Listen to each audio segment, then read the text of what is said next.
Hello everyone, मैं हूँ आशिका सिन्हा और स्वागत है आपका स्कूल शिक्षा के इस ऑनलाइन लर्निंग प्लेटफॉर्म पे। आज के इस वीडियो में हम लोग पढ़ने वाले हैं मुगल एम्पायर और करने वाले हैं इसका एक क्विक रिवीजन। तो चलिए शुरू करते हैं। सबसे पहले हम लोग एक एक रूलर्स के बारे में बात करेंगे, खासकर जो इम्पोर्टेंट रूलर्स। 6 इम्पोर्टेंट रूलर्स आए थे और जो लेटर मुगल्स, जिनको जो बाद के आने वाले रूलर्स है जिनको कहा जाता है, उनके बारे में हम लोग यहाँ पे बात नहीं करने वाले क्योंकि उनसे क्वेश्चन इतने इम्पोर्टेंट नहीं आते हैं। आगे जो जो रूलर्स है लेटर मुगल्स में, वो हम लोग मॉडर्न हिस्ट्री जब पढ़ते हैं तब उसमें उनका जिक्र आ जाता है। तो चलिए शुरू करते हैं। सबसे पहले जो मुगल एम्पायर है वो किस टाइम पे आया था, बात करते हैं। मिडावल हिस्ट्री का पार्ट है ना, और ये कब से कब तक रहता है? तो 1526 से इसकी शुरुआत होती है और एकदम लास्ट तक, दैट इज 1857 तक ये चलता है। हालांकि हम लोग कह सकते हैं कि इसका इन्फ्लुएंस बहुत अच्छा खासा औरंगजेब की डेथ तक ही रहता है। 1707 में जैसे ही औरंगजेब की डेथ होती है वैसे इसका इन्फ्लुएंस धीरे धीरे गिरने लगता है। ठीक है, तो शुरुआत करते हैं। सबसे पहले ये क्वेश्चन उठता है कि मुगल एम्पायर आया कैसे। अगर मुगल एम्पायर की बात करें तो हमें बात करना होगा मुस्लिम रूल की। मुस्लिम रूल तब शुरू होता है इंडिया में जब कुतुबुद्दीन ऐबक, ठीक है, मुस्लिम शासन तब शुरू होता है जब कुतुबुद्दीन ऐबक 1206 में दिल्ली सल्तनत की शुरुआत करते हैं। तो फिर हम लोग देखते हैं कि दिल्ली सल्तनत में 5 वंश आते हैं, चाहे वो गुलाम वंश हो यानी स्लेव डायनेस्टी हो, खिलजी वंश हो, तुगलक वंश हो, फिर आता है सैयद वंश, और फिर लास्ट में कौन सा वंश आता है? लोधी वंश। कौन सा वंश आता है? लोधी डायनेस्टी कह सकते हैं या फिर लोधी वंश कह सकते हैं। तो ये जो है 1526 की बात होती है। उस टाइम पे रूल कौन कर रहा था, शासन कौन कर रहा था? जिसका नाम था इब्राहिम लोदी। क्या नाम था उसका? इब्राहिम लोदी। ये 1517 में जो है वो गद्दी पे बैठा था और 1526 तक ये शासन करता है। 1526 में अब ऐसा क्या होता है? 1526 में अगर जैसे इसने बहुत सारे साल रूल कर लिया था, शासन कर लिया था, तो ये थोड़ा ना चिड़चिड़ा टाइप का इंसान था। मतलब होता है ना गरम दिमाग वाला। तो कुछ भी बहस होती थी तो ये सीधा दरबार में बेइज्जती कर देता था किसी की भी। तो लोग इस पे जनरली गुस्सा होते थे। तो ऐसा जो बिहेवियर वाले इंसान है, ऑफ कोर्स उसकी बात है, ढेर सारे दुश्मन होंगे। तो उनमें से दुश्मनों में से एक था जिसका नाम था दौलत खान। दौलत खान, ठीक है, ये कौन था? गवर्नर था पंजाब का। पंजाब का क्या था? ये गवर्नर था। ठीक है, और एक और आते हैं जिनका नाम होता है राणा सांगा। ठीक है, राणा सांगा होते हैं। ये जो दो रूलर्स होते हैं अलग अलग जगह के, इन लोगों को इस पे गुस्सा तो रहता ही है। तो ये लोग एक और शख्स को इनवाइट करते हैं इब्राहिम लोदी पे हमला करने के लिए, उस पर आक्रमण करने के लिए, और उस शख्स का नाम होता है बाबर।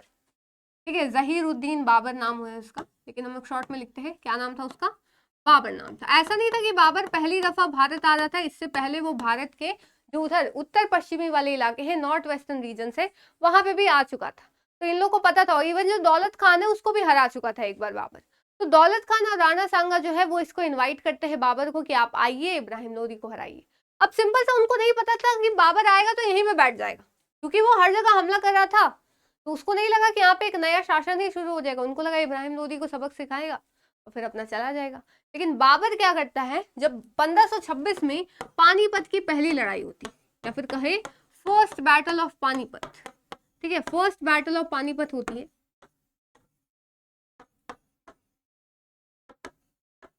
और उसमें बाबर हमला कर देता है किसके ऊपर? इब्राहिम लोदी के ऊपर।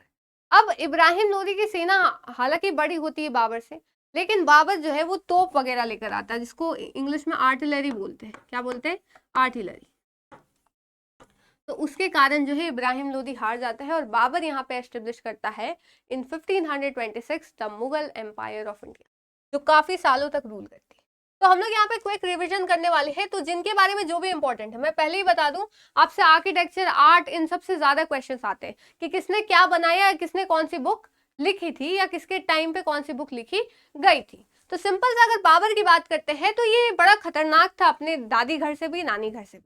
अगर दादी घर से बात करते हैं तो ये तैमूर के वंश से आता था। तैमूर जिसने भारत पे हमला किया था अराउंड 1498 के आसपास, सॉरी 1398 के आसपास। ठीक है, और चंगेज खान जो है मंगोल है ना, मंगोल वंश से उसका संबंध था। और मदर साइड से कौन किसके वंश से था बाबर? तो चंगेज खान से। और फादर के साइड के तैमूर के वंश से था। ऐसे चल रहा था। तो अब इससे कुछ बैटल्स लड़ी है उसके बारे में बात कर लेते हैं। कुछ युद्ध लड़े हैं, जैसे पानीपत की लड़ाई तो हमने पढ़ ली, इब्राहिम लोदी को हराता है। फिर उसके अगले साल ही जिन्होंने इनको इनवाइट किया हुआ था 1527 में खानवा की लड़ाई में, राणा सांगा को जो है बैटल में हरा देता है। कौन? बाबर। फिर 1500 जो 29 थी उसमें बैटल ऑफ घाघरा होती है, जिसमें ये मोहम्मद लोदी जो कि अंकल होता है इब्राहिम लोदी का, उसको हरा देता है। ये सब डायरेक्ट आपसे क्वेश्चंस पूछे जा सकते हैं, तो इसको ध्यान में रखिएगा। आगे बात करते हैं, आगे आते हैं। इसने कहां से कहां तक फैलाया?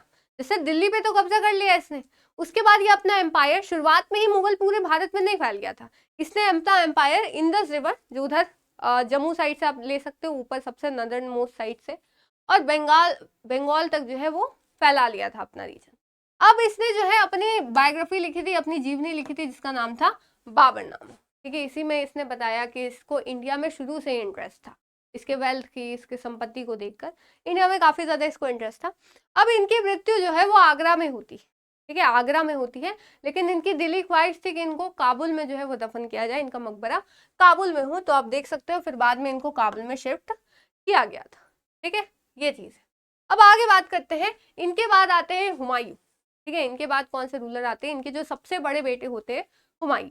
तो हुमायूं की अगर बात करते हैं, हुमायूं नाम का मतलब ही होता है मतलब फॉर्चुनेट, जो भाग्यशाली हो, लेकिन इनका मतलब भाग्य उतना ज्यादा इनका साथ नहीं दिया था।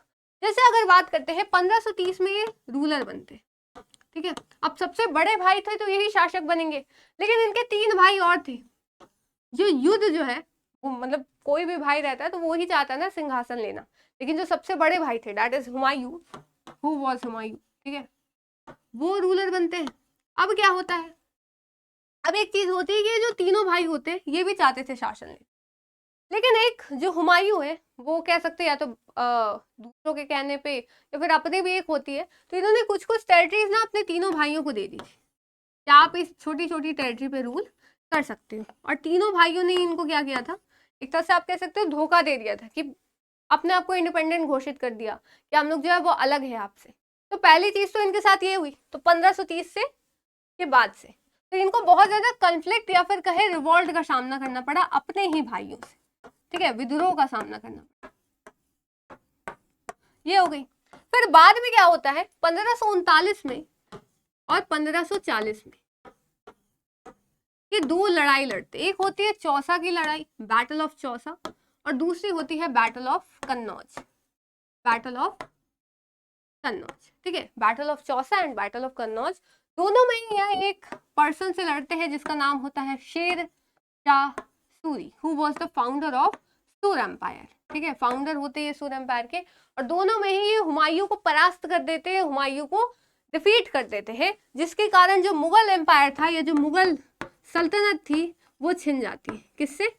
हुमायूं से, और उसको वहां से जाना पड़ता है। ठीक है, वो वहां से चला जाता है, और 15 साल तक कह सकते हैं वो ईरान में जो सफावीद कोर्ट था, मतलब जो सफावीद रूलर्स थे, मतलब उनका अपना एम्पायर था। जैसे ये मुगल एम्पायर था, ईरान में उस समय सफावीद एम्पायर था, उनके यहाँ जो है एक तरह से रेफ्यूजी बन के रहते।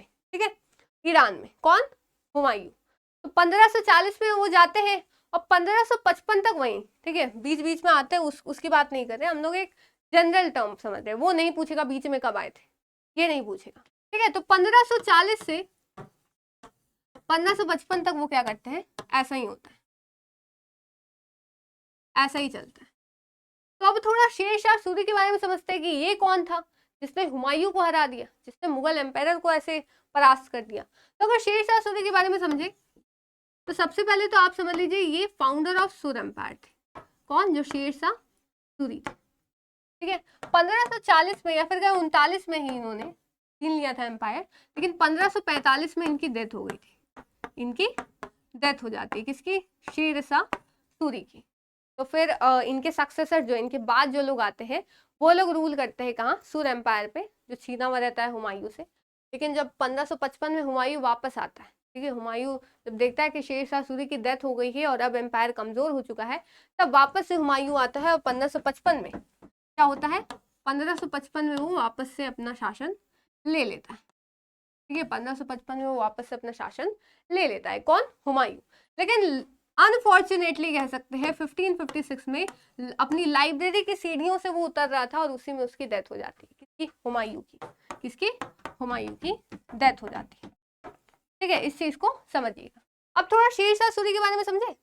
उससे पहले हुमायूं के बारे में थोड़ा और जान लेते हैं। जैसे कि मैंने बताया कि ये सबसे बड़ा बेटा था बाबर का, है ना। इन्होंने शेरशाह सूरी से लड़ाई हार गई थी at the battle of Chausa and battle of Kannauj.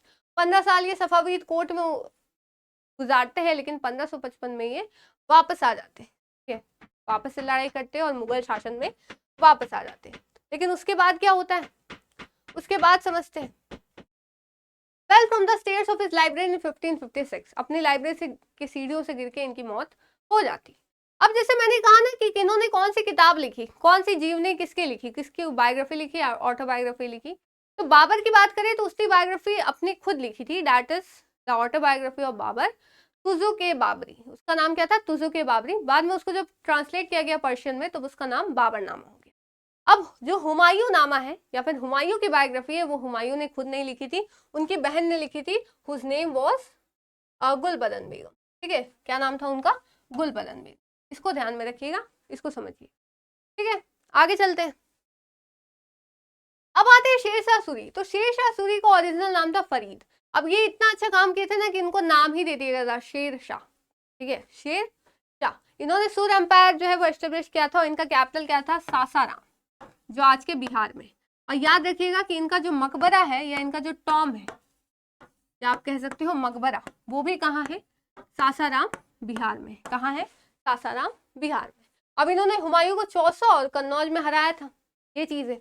अब दो चीज इनके और कंट्रीब्यूशन आते हैं कि आज के जो आप रुपया देखते हो ना, वो ओरिजिन यहीं से। इन्होंने एक नई करेंसी शुरू की थी जिसका नाम था रुपया, और आज भी हम लोग जो करेंसी देखते हैं वो रुपया ही है। एक और चीज में आता है कि इन्होंने पुराना किला जो दिल्ली में है वो बनाया था। आप यहाँ देख सकते हो, ये है पुराना किला और ये है शेरशाह सूरी। और ग्रैंड ट्रंक रोड, जिसको हम लोग शॉर्ट में जीटी रोड बोलते हैं, वो भी इन्होंने बनाया था। तो सिंपल आपसे क्वेश्चन पूछेगा, who build the grand trunk road, या हु इंट्रोड्यूस द करेंसी रुपया, या फिर हु बिल्ड द पुराना किला। तो ऐसे कोई भी क्वेश्चन पूछ सकता है, क्वेश्चन यहीं से आते हैं। इनकी डेथ कब हुई थी, 1545 में। कब हुई थी, 1545 में। चलिए आगे बात करते हैं। अब आते हैं जो सबसे मोस्ट पॉपुलर रूलर है मुगल एम्पायर के, जिनका नाम था अकबर। ठीक है, जिनका नाम था अकबर। इनका जन्म कब होता है, 1542। डेट भी याद करोगे तो 23 नवंबर के में जो है इनका बर्थ डेट आता है। तो 1542 में इनका जन्म हो गया था। अब आप ध्यान लगाइए कि 1555 में हुमायूं ने वापस अपना जो है वो राज्य ले लिया था। तो 1556 में हुमायूं की अनफॉर्चुनेटली डेथ हो जाती। तो 1556 में राजा कौन बनेगा, ऑफ कोर्स अकबर। लेकिन अकबर का जन्म तो हाल में ही हुआ था, तो हम लोग कह सकते हैं कि अराउंड ये बस 13 साल के थे। ठीक है, बस 13 साल के थे तभी ये एम्पायर बन जाते हैं। लेकिन ये एक क्वेश्चन है ना कि भाई 13 साल का इंसान कैसे जो है वो रूलर बन सकता है। तो इनके एक रेजेंट थे, आप कह सकते हैं गुरु टाइप के, मेंटोर आप ज्यादा कह सकते हैं, जो इनको गाइड वाइड करते थे कि आपको कैसे करना है। उनका नाम था बैरम खां। क्या नाम था उनका, बैरम खां। ठीक है, तो बैरम खान के अंडर में ही अकबर जो है वो सारी चीजें करता है, क्योंकि बस 13 साल का था। अब बात करें कि अकबर ने कौन कौन सी लड़ाइयां लड़ी, कि डायरेक्ट वहीं से क्वेश्चन आएगा। तो सबसे इंपॉर्टेंट आती है, that is the second battle of Panipat. पहली बैटल तो 1526 में हुई, सेकंड बैटल होती है 1556 में। ठीक है, अकबर और हेमू विक्रमादित्य के बीच। इसके बीच में अकबर और हेमू विक्रमादित्य के बीच। ठीक है, और हेमू विक्रमादित्य मिलिट्री कमांडर था किसका, आदिल शाह का, मोहम्मद आदिल शाह का, उसने भेजा था। ठीक है, और इधर से क्या अकबर गए होंगे, 13 साल के थे तो नहीं, अकबर की तरफ से कौन जाता है, बैरम खान लड़ाई करने जाता है, और जीतता कौन है, ऑफकोर्स अकबर। फिर एक और बैटल आती है महाराणा प्रताप के साथ इनकी 1576 में, that is the battle of Haldi Ghati, जो कि अनदर जो है वो कह सकते हैं फेमस बैटल्स में से एक है। ठीक है, इसमें कन्फ्रंट करते हैं महाराणा प्रताप को। हालांकि महाराणा प्रताप जो है वो हार जाते हैं, लेकिन वो एस्केप कर जाते हैं। ठीक है, पकड़ नहीं पाता अकबर उनको। तो ये चीज है। तो आपसे सिंपल पूछेगा, बैटल ऑफ हल्दी घाटी किसके किसके बीच में हुई थी और कब हुई थी, तो महाराणा प्रताप और अकबर के बीच में हुई थी और 1576 में हुई थी। इसको याद रखिएगा। चलिए आगे चलते हैं। अब 1582 में ना अकबर ने एक नया धर्म शुरू किया था। उससे पहले मैं बता दूं, 1582 से पहले 1575 में गुजरात को जीता था किसने, अकबर ने। किसको जीता था, गुजरात। तो यहाँ पे अकबर की एक नई कैपिटल थी, जैसे उसने एक नया शहर जो आप यहाँ देख सकते हो फतेहपुर सिकरी बनाया था। फतेहपुर सिकरी बनाया था, इसको अपना कैपिटल रखा हुआ था अकबर ने। तो इसी कैपिटल में गुजरात की जीत के बाद अकबर बनाता है एक बुलंद दरवाजा। क्या नाम होता है उसका? बुलंद दरवाजा, क्योंकि वो गुजरात में जीत गया था। ठीक है, तो इसको याद रखिएगा। अब दिन इलाही एक नया धर्म शुरू करता है अकबर 1582 में। वो जितने भी धर्म थे, क्योंकि वो सारे धर्मों को रिस्पेक्ट करता था, इसीलिए उसने जो जजिया टैक्स था, जो गैर मुसलमानों को या फिर नॉन मुस्लिम्स को देना पड़ता था, वो उसने बंद करा दिया था। वापस से चालू किसने कराया था? औरंगजेब ने, की बाद में बात करेंगे। तो दिन इलाही तो धर्म एक नया लेकर आए थे, जिसमें हिंदू, मुस्लिम, ईसाई धर्म, जो अलग अलग धर्म थे, उनकी अच्छी अच्छी बातें मिलाकर एक नया धर्म बनाया गया था। ये इतना पॉपुलर नहीं हो पाया। इवन जो सिर्फ और सिर्फ एक हिंदू थे जिन्होंने इसको ज्वाइन किया था, जो थे बीरबल, जो अकबर के 9 रत्नों में से एक थे। तो बीरबल, आप बोलोगे मैम हिंदू नाम तो नहीं लग रहा? नहीं, बीरबल का रियल नेम था महेश दास। क्या नाम था उनका? महेश दास। तो द ओनली हिंदू जिसने ज्वाइन किया था दिन इलाही वॉज बीरबल। ठीक है, वॉज बीरबल। अकबर की बायोग्राफी जो है, उनके 9 रत्नों में से एक अबुल फजल अकबरनामा, जो नाम है बायोग्राफी का अकबर, और किसने लिखी? अबुल फजल ने लिखी। इसको याद रखिएगा। इनके 9 रत्न थे, ठीक है, जिसमें से इंपॉर्टेंट है बीरबल, तानसेन, टोडरमल, अबुल फजल, ठीक है, मुल्ला दो प्याजा, ये सारे, राजा मान सिंह, तो बहुत सारे आते हैं। और ये है अकबर और ये है बुलंद दरवाजा। ठीक है, याद रखिएगा। अब आते हैं अकबर के बाद आता है जहांगीर, और इसका ओरिजिनल नेम होता है प्रिंस सलीम। ठीक है, सलीम राजकुमार का नाम था। 1605 से 1627 के बीच में जो है ये शासन करता है। लास्ट में हम लोग टाइमलाइन भी देख लेंगे, तो उसकी चिंता मत करिए। तो इनका ओरिजिनल नेम सलीम होता है। नूरजहां से जो फेमस इनका है, नूरजहां से इनकी शादी होती है। नूरजहां का रियल नेम होता है मेहरुन्निसा। ठीक है, क्या नाम होता है? मेहरुन्निसा। ऐसा माना जाता है कि Nurjahan was the wife of Sher Afghan. ठीक है, शेर अफगान। और शेर अफगान की जब डेथ हो जाती है, तो उनकी जो विडो होती है, उसका नाम होता है मेहरुन्निसा। ठीक है, उससे किसकी शादी होती है? जहांगीर की। एंड जहांगीर नेम्ड हर नूरजहां। ठीक है, नूरजहां मतलब होता है लाइट ऑफ द वर्ल्ड। ठीक है, लाइट ऑफ द वर्ल्ड, नूर जहां। तो 1611 में इनकी शादी होती है, और बहुत ज्यादा इन्फ्लुएंस होता है नूरजहां का जहांगीर, मतलब जहांगीर के डिसीजंस में नूरजहां का बहुत इन्फ्लुएंस रहता था, मतलब डिसीजंस में उसका भी एक ओपिनियन होता था, आप ऐसा कह सकते हो। और ये चीज इंपॉर्टेंट है कि ब्रिटिश ने आना, ऐसा नहीं कि औरंगजेब की डेथ के बाद ब्रिटिश आया, नहीं। जहांगीर के टाइम पे फर्स्ट टाइम जो है वो ब्रिटिश कोर्ट में आई थी, मुगल कोर्ट में। तो विलियम हॉकिंस 1608 में आया था, एंड सर थॉमस रोज 1615 में आया था। ये लोग परमिशन मांगने आए थे कि फैक्ट्री हम लोग खोल सकते हैं कि नहीं। उस समय जहांगीर ने परमिशन दे दी, या कह सकते उस टाइम परमिशन नहीं मिलती। तो ये सब जो हम लोग देखते हैं, ब्रिटिश एम्पायर वगैरह, ब्रिटिश राज, तो ये सब आता ही नहीं। ठीक है, ये सब आता ही नहीं, ये आप कह सकते हैं। आगे बात करते हैं। जहांगीर ने जैसे तुजुके जहांगीरी लिखी है, ठीक है, अपनी बायोग्राफी लिखी है। और अगर आपसे कहा जाए कि मुगल पेंटिंग का जहां भी जिक्र आए, तो वहां जहांगीर का नाम होगा। इनको पेंटिंग्स को बहुत शौक था, इस चीज को ध्यान रखिएगा, इसलिए मैंने यहाँ पे मेंशन किया हुआ है पेंटिंग्स का। इनको जो है वो लाहौर में दफनाया गया था जब इनकी डेथ हुई थी, ऑफकोर्स 1627 में।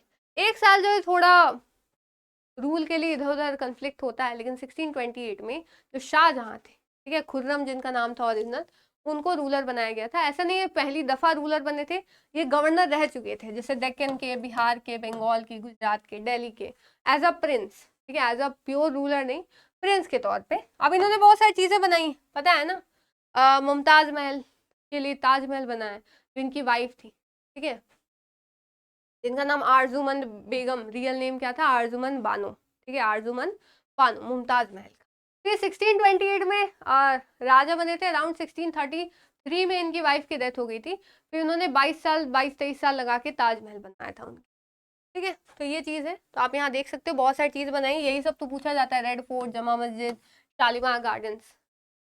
अब इनके खुद के जो बेटे थे ना, जिनका नाम था औरंगजेब, जिसका नाम था औरंगजेब, इनकी डेथ जो है वो 1666 में हुई थी। ठीक है, 1666 में हुई थी, इनकी डेथ हुई थी। ठीक है, 1658 में इनको जो है, इनको बंदी बना के आगरा फोर्ट में रखा गया था। कहाँ रखा गया था? आगरा फोर्ट में। औरंगजेब ने इनको रखा था कि भाई अब आपने बहुत शासन कर लिया, अब हम शासन करें। तो 1658 में आगरा फोर्ट में जो है वो शाहजहां को रख दिया जाता है, और 1666 में डेथ हो जाती है किसकी? शाहजहां की, इस चीज को ध्यान में रखिएगा। तो ये रेड फोर्ट हो गया, ये शाहजहां हो गया। तो इनको आर्किटेक्चर में सबसे बड़ा नाम आता है शाहजहां का, क्योंकि इतनी सारी चीजें बनाई हैं। अब आते हैं औरंगजेब की, जिसने रूल करना शुरू किया 1658 में, हालांकि शाहजहां की डेथ 1666 में हुई थी। औरंगजेब का नाम सबसे इनफेमस रूलर्स में आता है मुगल के, क्योंकि इनका एक कंट्रोवर्सी तो पहले ये होती है कि ये रिलीजियस टॉलरेंस तो इनके अंदर बिल्कुल भी नहीं था। ये मतलब एक होता है ना कि प्योर कट्टर जो है वो मुस्लिम थे, और ये अब एक ऑर्थोडॉक्स, आप मोर और लेस कह सकते हो कि ऑर्थोडॉक्स रूलर थे, जिनको अपने धर्म के सिवा कुछ नहीं दिखता। तो अकबर की जो रिलीजियस टॉलरेंस वाली पॉलिसी थी या धार्मिक सहिष्णुता वाली, कि सारे धर्म जो है समान है, उनका रिस्पेक्ट करना चाहिए, उसको हटाया था। जैसे इन्होंने ढेर सारे मंदिर तोड़े, है ना, इन्होंने जजिया कर जो है वो वापस लेकर आया, तो ये जो है वो औरंगजेब में आता है।